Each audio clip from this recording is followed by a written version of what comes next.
தேவனுடைய கிரியை. தேவனே, நீர் உம்முடைய ஜனங்களுக்கு முன்னே சென்று அவாந்தர வெளியிலே நடந்து வருகையில் பூமி அதிர்ந்தது. தேவனாகிய உமக்கு முன்பாக வானமும் பொழிந்தது. இஸ்ரவேலின் தேவனாய் இருக்கிற தேவனுக்கு முன்பாகவே இந்த சீனாய் மலையும் அசைந்தது. தேவனே, சம்பூர்ண மழையை பெய்ய பண்ணினீர். இளைத்துப் போன உமது சுதந்திரத்தை திடப்படுத்தினீர். உம்முடைய மந்தை அதிலே தங்கியிருந்தது. தேவனே, உம்முடைய தயையினாலே ஏழைகளை பராமரிக்கிறீர். ஆண்டவர் வசனம் தந்தார். அதை பிரசித்தப்படுத்துகிறவர்களின் கூட்டம் மிகுதி. சேனைகளின் ராஜாக்கள் தத்தளித்து ஓடினார்கள். வீட்டில் இருந்த ஸ்திரியானவள் கொள்ளைப் பொருளை பங்கிட்டாள். நீங்கள் அடுப்பின் அடியில் கிடந்தவர்களாயிருந்தாலும் வெள்ளியால் அலங்கரிக்கப்பட்ட புறாச்சிறகுகள் போலவும் பசும்பொன் நிறமாகிய அதன் இறகுகளின் சாயலாகவும் இருப்பீர்கள். சர்வ வல்லவர் அதில் ராஜாக்களை சிதறடித்த போது அது சல்மோன் மலையின் உறைந்த மலை போல் வெண்மையாயிற்று. அவாந்தர வெளி. தேவனே, நீர் உம்முடைய ஜனங்களுக்கு முன்னே சென்று அவாந்தர வெளியிலே நடந்து வருகையில் பூமி அதிர்ந்தது. தேவனாகிய உமக்கு முன்பாக வானமும் பொழிந்தது. இஸ்ரவேலின் தேவனாய் இருக்கிற தேவனுக்கு முன்பாகவே இந்த சீனாய் மலையும் அசைந்தது. நாம் தேவனிடமிருந்து புதிய கிருபைகளையும் புதிய இரக்கங்களையும் பெற்றுக்கொள்ள வேண்டும். நாம் ஏற்கனவே பெற்றுக்கொண்ட பழைய கிருபைகளையும் இரக்கங்களையும் மறந்துவிடக்கூடாது.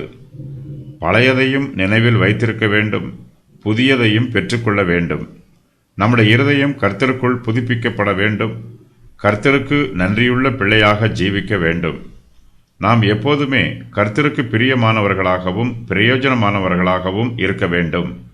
தேவன் நமக்கு செய்த நன்மைகளை ஒருபோதும் மறந்துவிடக்கூடாது. தேவன் தாமே இஸ்ரவேல் ஜனங்களை வனாந்திரத்தின் வழியாக வழிநடத்தினார். இது ஒரு சாதாரண பிரயாணம் அல்ல. யுத்த வீரர்கள் வரிசை வரிசையாய் அணிவகுத்து செல்வது போன்ற அணிவகுப்பு. அவர்கள் யுத்த வீரர்களைப் போல கொடிகளை பிடித்துக்கொண்டு சேனை திரளாய் புறப்பட்டு போனார்கள். கர்த்தரே சேனைகளின் அதிபதி. தேவன் அவாந்தர வெளியிலே தம்முடைய ஜனங்களுக்கு முன்பாக நடந்து போனார். அப்போது பூமி அதிர்ந்தது. சீனாய் மலையிலே தேவன் தம்முடைய மகிமையுள்ள பிரசன்னத்தை இஸ்ரவேல் ஜனங்களுக்கு வெளிப்படுத்தினார். இதற்கு முன்பு தேவனுடைய மகிமையை அவர்கள் பார்த்ததுமில்லை. அவர்கள் அவருடைய சத்தத்தை கேட்டதும் இல்லை. அது மாத்திரமல்ல, இஸ்ரவேல் ஜனங்கள் தேவனுடைய மகிமையை பார்த்தது போல வேறு எந்த ஜாதியாரும் அவருடைய மகிமையை பார்த்தது இல்லை. தேவன் மனுஷனை பூமியிலே சிருஷ்டித்த நாள் முதல் உனக்கு முன் இருந்த பூர்வ நாட்களில் வானத்தின் ஒரு முனை தொடங்கி அதில் மறுமுனை மட்டுமுள்ள எவ்விடத்திலாகிலும் இப்படிப்பட்ட பெரிய காரியம் நடந்ததுண்டோ? இப்படிப்பட்ட காரியம் கேள்விப்பட்டதுண்டோ? அக்கினியின் நடுவில் இருந்து பேசுகிற தேவனுடைய சத்தத்தை நீ கேட்டது போல யாதொரு ஜனமாவது கேட்டதும் உயிரோடு இருந்ததும் உண்டோ? உபாகமம் 4:32-33. சீனாய் மலை மிகப்பெரிய பர்வதம். இது நல்ல உயரமும் அகலமும் நீளமும் உள்ளது. ஆனாலும் தேவனுடைய பிரசன்னத்தினாலே சீனாய் மலை அதிர்ந்தது. கர்த்தாவே, நீர் சேயீரில் இருந்து புறப்பட்டு ஏதோமின் வெளியில் இருந்து நடந்து வருகையில் பூமி அதிர்ந்தது. வானம் சொரிந்தது, மேகங்களும் தண்ணீராய் பொழிந்தது. கர்த்தருக்கு முன்பாக பர்வதங்கள் கரைந்தது. இஸ்ரவேலின் தேவனாகிய கர்த்தருக்கு முன்பாக சீனாயும் கரைந்தது. நியாயாதிபதிகள் 5:4-5. கர்த்தர் சீனாயில் இருந்து எழுந்தருளி சேயீரில் இருந்து அவர்களுக்கு உதயமானார். பாரான் மலையில் இருந்து பிரகாசித்து 10,000களான பரிசுத்தவான்களோட பிரசன்னமானார். அவர்களுக்காக அக்கினிமயமான பிரமாணம் அவருடைய வலதுகரத்தில் இருந்து புறப்பட்டது. உபாகமம் 33:2. தேவன் தேமானில் இருந்தும் பரிசுத்தர் பாரான் பர்வதத்தில் இருந்தும் வந்தார். அவருடைய மகிமை வானங்களை மூடிக்கொண்டது. அவர் துதியினால் பூமி நிறைந்தது. ஆபக்கூக் 3:3. பூமி அதிரும்போது தேவ ஜனங்களுடைய விசுவாசம் வர்த்திக்க பண்ணுகிறது. அவர்கள் கர்த்தர் மீது தாங்கள் வைத்திருக்கும் விசுவாசத்தில் உற்சாகமாய் இருக்கிறார்கள். கர்த்தரை நம்பி அவரையே சார்ந்திருக்கிறார்கள். இஸ்ரவேல் ஜனங்கள் கானான் தேசத்திலே குடியிருக்க வேண்டும். இது தேவனுடைய சித்தம். அவர்களுடைய ஆசீர்வாதத்தின் வழியில் எவ்வளவு பெரிய பர்வதங்கள் தடையாக இருந்தாலும் அவற்றை தேவன் தம்முடைய வல்லமையினால் நீக்கி போடுவார். அதை அதிரச் செய்வார். சீனாய் மலையை அசைத்தவர் நமக்கு தடையாய் இருக்கிற எந்த பர்வதத்தையும் அசைப்பார். நம்முடைய கர்த்தர் தாமே தடைகளை நீக்கி போடுகிறவர். தேவன் தம்முடைய பிள்ளைகளை வனாந்திரத்திலே வழிநடத்தி வருகையில் பூமி அதிர்ந்தது. தேவனுக்கு முன்பாக வானம் பொழிந்தது. இஸ்ரவேலின் தேவனாய் இருக்கிற தேவனுக்கு முன்பாகவே இந்த சீனாய் மலையும் அசைந்தது. சுதந்திரம். தேவனே, சம்பூர்ண மழையை பெய்ய பண்ணினீர். இளைத்து போன உமது சுதந்திரத்தை திடப்படுத்தினீர். உம்முடைய மந்தை அதிலே தங்கி இருந்தது. தேவனே, உம்முடைய தயையினாலே ஏழைகளை பராமரிக்கிறீர். தேவன் தம்முடைய ஜனங்களுக்கு வானத்திலும் கானான் தேசத்திலும் ஆறுதலான வாசஸ்தலங்களை உண்டு பண்ணினார். அவர்கள் தங்கியிருந்த இடத்தில் தேவன் தாமே அவர்களுக்கு சம்பூர்ண மழையை பெய்ய பண்ணினார். தேவன் தம்முடைய தயையினால் ஏழைகளை பராமரிக்கிறார். இஸ்ரவேல் ஜனங்கள் வனாந்திரத்திலே பாளையத்தில் தங்கி இருந்தார்கள். தேவன் அவர்களை போஷிப்பதற்காக அனுதினமும் வானத்தில் இருந்து மன்னாவை பெய்ய பண்ணினார். அவர்களுக்கு இறைச்சியை கொடுப்பதற்காக காளைகளையும் அனுப்பினார். அவர் உயரத்தில் உள்ள மேகங்களுக்கு கட்டளையிட்டு வானத்தின் கதவுகளை திறந்து மன்னாவை அவர்களுக்கு ஆசீர்வாதமாக வருஷிக்க பண்ணி வானத்தின் தானியத்தை அவர்களுக்கு கொடுத்தார். சங்கீதம் 78, 23, 24. ஆகாசத்திலே கீழ்காற்றை வரப்பண்ணி தம்முடைய வல்லமையினால் தென்றலையும் வீசச் செய்து மாம்சத்தை தூளத்தனையாயும் சிறகுள்ள பறவைகளை கடற்கரை மணலத்தனையாயும் வருஷிக்க பண்ணி அவைகளை அவர்கள் பாளையத்தின் நடுவிலும் அவர்கள் கூடாரங்களை சுற்றிலும் இறங்க பண்ணினார். அவர்கள் புசித்து திருப்தி அடைந்தார்கள். சங்கீதம் 78, 26 முதல் 29 வரை.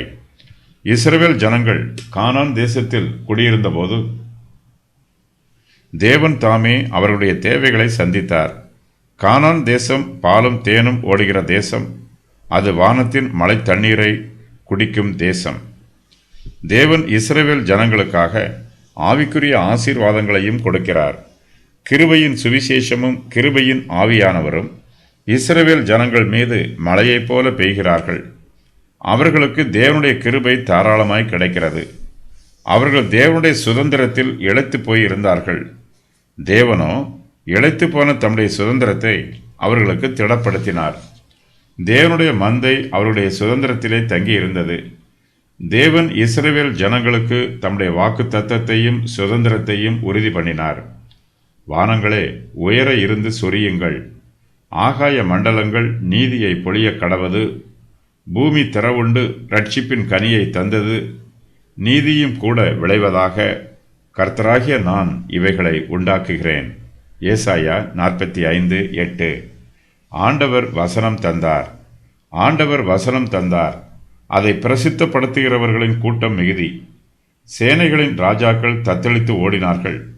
வீட்டில் இருந்து ஸ்திரியானவள் கொள்ளை பொருளை பங்கிட்டாள். இஸ்ரவேல் ஜனத்தாருக்கு அநேக சத்துருக்கள் இருந்தார்கள். அவர்கள் இஸ்ரவேல் புத்திரர் மீது யுத்தம் பண்ணினார்கள். இந்த யுத்தங்களில் தேவன் தாமே இஸ்ரவேல் புத்திரருக்கு அவர்களுடைய சத்துருக்களிடமிருந்து ஜெயத்தை கட்டளையிட்டார். ஆண்டவர் இஸ்ரவேலருக்கு வசனம் தந்தார். அவருடைய சேனைக்கு கர்த்தரே சேனையின் அதிபதியாய் இருக்கிறார். வசனம் என்பது கர்த்தரை குறிக்கிற வார்த்தை. கர்த்தரே இஸ்ரவேலருக்கு சேனையின் அதிபதி. தேவன் இஸ்ரவேல் ஜனங்களுக்கு உள் இருந்து நியாயாதிபதிகளை எழுப்பினார். அவர்களுக்கு போதனைகளையும் உபதேசங்களையும் கொடுத்தார். நல்ல ஆலோசனைகளை கொடுத்தார். வாக்குத்தத்தங்களை கொடுத்தார். தேவன் தம்முடைய வார்த்தையையும் அவர்களுக்கு கொடுத்தார்.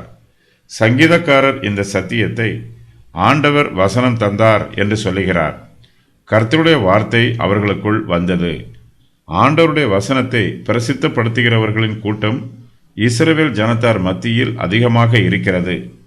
கர்த்தருடைய வசனத்தை பிரசங்கிக்கிற பிரசங்கியார்களும் தீர்க்க தரிசினிகளும் இஸ்ரவேல் புத்திரர் மத்தியிலே அநேகர் எழும்பினார்கள். சேனைகளின் ராஜாக்கள் தத்தளித்து ஓடினார்கள். இஸ்ரவேல் ஜனத்தின் மீது யுத்தம் பண்ணாமலேயே தோற்று ஓடிப்போனார்கள். தோற்று ஓடிப்போனவர்கள் திரும்பி வரவே இல்லை. அப்போது வீட்டில் இருந்த ஸ்திரியானவள் கொள்ளைப் பொருளை பங்கிட்டாள். பொதுவாக புருஷர்களும் யுத்த வீரர்களும் கொள்ளைப் பொருளை பங்கிடுவது வழக்கம். இந்த காரியத்தில் உங்கள் சொற்கேட்க யார் சம்மதிப்பான்? யுத்தத்திற்கு போனவர்களின் பங்கு எவ்வளவோ அவ்வளவு ரஸ்துக்கள் அண்டையில் இருந்தவர்களுக்கும் பங்கு வீதம் கிடைக்க வேண்டும். சரி பங்காக பங்கிடுவார்களாக என்றான். 1 சாமுவேல் 30:24. ஆனால் எங்கோ வீட்டில் இருந்த ஸ்திரியானவள் கொள்ளைப் பொருளை பங்கிடுகிறாள். கொள்ளைப் பொருள் மிகவும் தாராளமாய் இருக்கிறது என்பதையே இந்த வாக்கியம் விவரிக்கிறது. கொள்ளைப் பொருள் அதிகமாக இருப்பதினால் அதை பங்கிடுவதற்கு கூட புருஷரோ யுத்த வீரரோ இல்லை. ஆகையினால் வீட்டில் இருந்த ஸ்திரியானவள் கொள்ளைப் பொருளை பங்கிடுகிறாள். சர்வ வல்லமையுள்ள தேவன் ராஜாக்களை சிதறடிக்கிறார். சபைக்கு விரோதமாய் எழும்பியிருக்கும் சத்துருக்களை கர்த்தர் தாமே சிதறடிப்பார். அப்போது சபையானது சல்மோன் மலையின் உறைந்த மலை போல் வெண்மையாகும். சபை பரிசுத்தமாகும். தேவனுடைய கிருபையினாலும் இரக்கத்தினாலும் சபை சுத்திகரிக்கப்படும், புதுப்பிக்கப்படும். சபையில் உள்ள துன்மார்க்கரை எல்லாம் கர்த்தர் அடிக்கும்போது கர்த்தருக்கு பயந்தவர்கள் துன்மார்க்கத்தை விட்டு விலகி தங்கள் பரிசுத்தத்தை காத்து கொள்வார்கள்.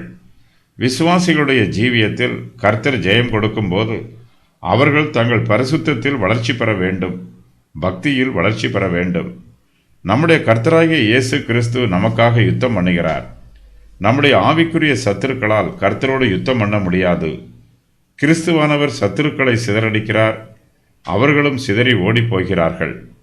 தேவனுடைய ஜனத்துக்கு விரோதமாய் எழும்புகிறவர்களை கர்த்தர் அதம் பண்ணி போடுகிறார். சத்துரு பலவீனப்பட்டிருக்கும் போது நாம் பரிசுத்தத்தில் பலப்பட வேண்டும். அடுப்பின் அடியில் கிடந்தவர்கள். நீங்கள் அடுப்பின் அடியில் கிடந்தவர்களாய் இருந்தாலும் வெள்ளியால் அலங்கரிக்கப்பட்ட புறா சிறகுகள் போலவும் பசும்பொன் நிறமாகிய அதன் இறகுகளின் சாயலாகவும் இருப்பீர்கள். சர்வ வல்லவர் அதன் ராஜாக்களை சிதறடித்த போது அது சல்மோன் மலையின் உறைந்த மலை போல் வெண்மையாயிற்று. இஸ்ரவேல் ஜனங்கள் மிகவும் தாழ்மையான நிலைமையில் இருந்து உயர்ந்த நிலைமைக்கு உயர்த்தப்பட்டிருக்கிறார்கள். கர்த்தர் அவர்களை எளிய வாழ்வில் இருந்து செழிப்பான வாழ்வுக்கு உயர்த்தி இருக்கிறார். இஸ்ரவேல் ஜனங்கள் பல வருஷங்களாக எகிப்து தேசத்திலே அடிமைகளாக இருந்தார்கள். கர்த்தர் அவர்களை விடுவித்து கானான் தேசத்திலே குடியேற்றினார். அதன் பின்பும் பல தேசத்தார் அவர்களை ஒடுக்கினார்கள். இஸ்ரவேல் ஜனங்கள் புறஜாதி தேசத்தார் மத்தியிலே உடைந்த பாத்திரங்களைப் போல பிரயோஜனமற்றவர்களாய் இருந்தார்கள். அழுக்கு கூடைகளுக்கு மத்தியிலே குடியிருந்தார்கள். தேவனோ அவர்கள் தோளை சுமைக்கு விலக்கினார். அவர்கள் கைகளை கூடைக்கு நீங்களாக்கி விட்டார். தாவீதின் காலத்தில் இஸ்ரவேல் ஜனங்கள் வாழ்ந்து செழித்திருந்தார்கள்.